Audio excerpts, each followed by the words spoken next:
रात को तो खाने के लिए निकला था ना। वो लड़का बोला कि तो उसका दोस्त बोला कि वो खाने के लिए चलो बाहर जाएंगे। तो নমস্কার, আজকের প্রতিবেদনটা শুরু করব কবিতার দুটি লাইন দিয়ে। স্বাধীন হয়েছি আমরা ঠিকই, কিন্তু সব মানসিকতা কি স্বাধীন আজ? স্বাধীন হয়েছি আমরা ঠিকই, কিন্তু সব মানসিকতা কি স্বাধীন আজ? আর কত মেয়ের বলিদানে জাগবে বলো এই সমাজ? কেন বললাম, কি জন্য বললাম, নিশ্চয়ই আপনারা এতক্ষণ বুঝে গিয়েছেন। দুর্গাপুরের রেপ কাণ্ড, ধর্ষণ কাণ্ড, গণধর্ষণ কাণ্ড। रात को तो खाने के लिए निकला था ना। वो लड़का बोला कि तो उसका दोस्त बोला कि वो खाने के लिए चलो बाहर जाएंगे। तो वो लड़की आए थे खाने के लिए। तो वो लड़का बोला कि चलो थोड़ा गेट के बाहर घूमने चलेंगे। मेरा लड़की बोला कि नहीं नहीं, घूमने नहीं चलेंगे, खाना खा के चले जाएंगे। वो लड़का बोला कि थोड़ा घूमने चलेंगे। तो घूमने जाए गए थे बाहर, गेट के बाहर। वो लड़का 3 लोग को आके पीछा किया। तो वो लड़का जो साथ ले गया था वो जंगल की तरफ भागा। तो मेरा लड़की भी इसके पीछे भागा। वो लड़का गायब हो गया, कहाँ छुप गया। मेरा लड़की को वो अकेला देख के वो 3 लोग ले गए और 2 लोग आ गए, जंगल में ले गए। जंगल में ले गए। और एक लोग उसके साथ गंदा काम किया और उसका मोबाइल छीन गया। बोला कि सुबह 3,000 रुपया देगा तो मोबाइल दूंगा, नहीं तो नहीं दूंगा। और वो चिल्लाएंगे तो मार दूंगा जान से। আরজিকর কাণ্ডের চোখের জল এখনো মুছেনি কসবা কাণ্ড, ফের কসবা কাণ্ডের ব্যথা এখনো মানুষ ভুলেনি। দুর্গাপুরের রেপ কাণ্ড।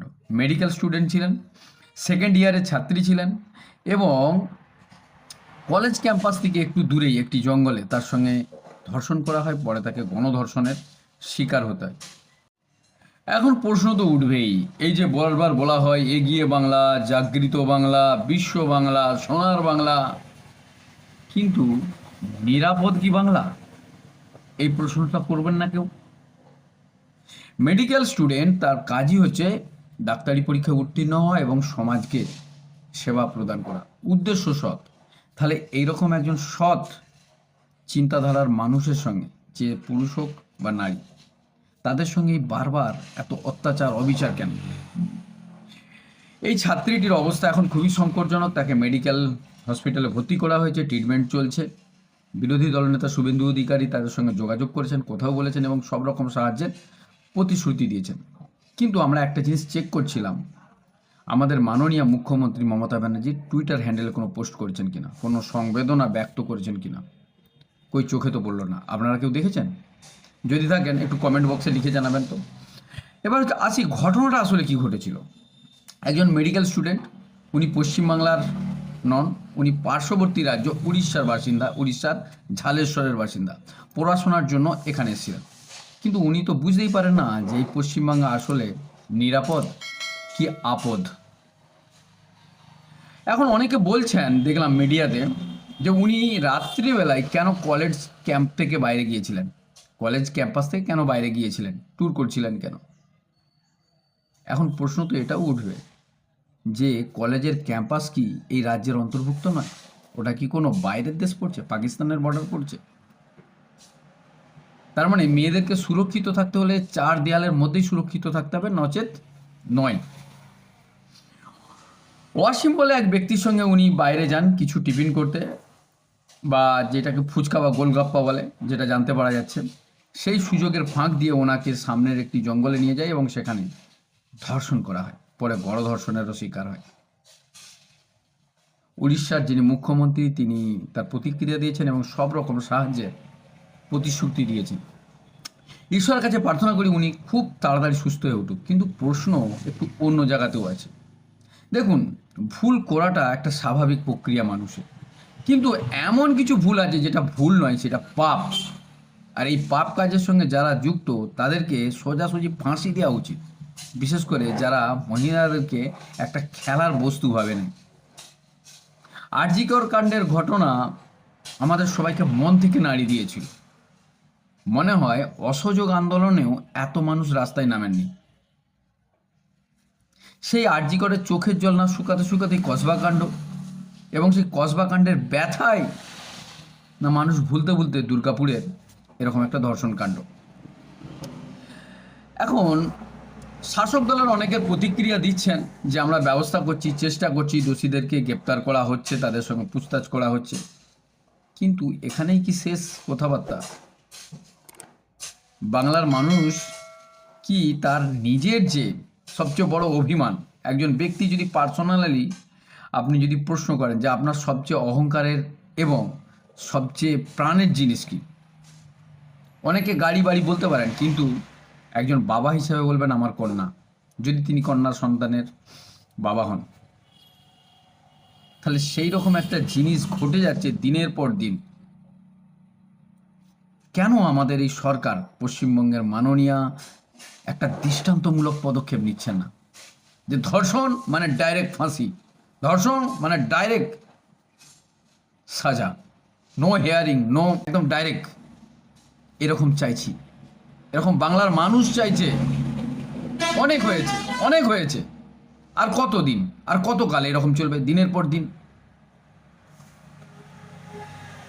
আরজিকর কাণ্ডের পর যেটা ঘটে গিয়েছিল, মানুষ হয়তো ভেবেছিল যে সরকার এরপরে এমন একটা পদক্ষেপ নেবে যে দুবারা কেউ এই রকম ঘটনা ঘটার সাহসই পাবে না, বা করলেও হাজারবার অন্তত ভাববে।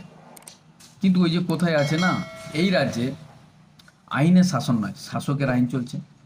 শাসকের ঘনিষ্ঠ হলে সে কোনো আলাদা রিমুভ পাবে, আলাদা কোনো সুযোগ পাবে, রিলিফ পাবে, এটা অনেকেই বলেন, আবার অনেকে বিশ্বাসও করেন।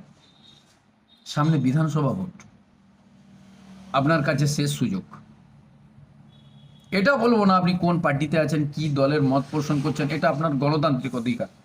আপনার যাকে মন চায়, যে পার্টিকে মন চায় আপনি ভোট দিতে পারেন, কিন্তু একটা ভোটের শুধু কেন্দ্রবিন্দুতে এটা তো থাকবে না শুধু ভাতা চাই, সুযোগ সুবিধা চাই, বা কোনো প্রকল্পের নামের সঙ্গে নিজেকে নথিভুক্ত করব, এটা আসবে না। যে কাল যে মেয়েটিকে আমি বুকে আগলে রেখে মানুষ করছি, যে সন্তানকে আমি স্কুলে পাঠাচ্ছি, সে আদেও কি নিরাপদে আছে? তার ভবিষ্যৎ কি সুরক্ষিত আছে? সন্তানের জন্য অনেক কিছু রেখে যান, গাড়ি বাড়ি টাকা পয়সা সব কিছুরই প্রয়োজন আছে, কিন্তু তার জন্য একটা সুস্থ সমাজেরও তো প্রয়োজন আছে। আমরা যদি 1000 বছরের ভারতের ইতিহাস খুলে দেখি, দেখবেন আমাদের এই দেশের অনেক কিছু সম্পদ ছিল, অনেক কিছু ঐতিহ্য ছিল, যার জন্য ভারতকে সোনে কি চিড়িয়া বলা হতো।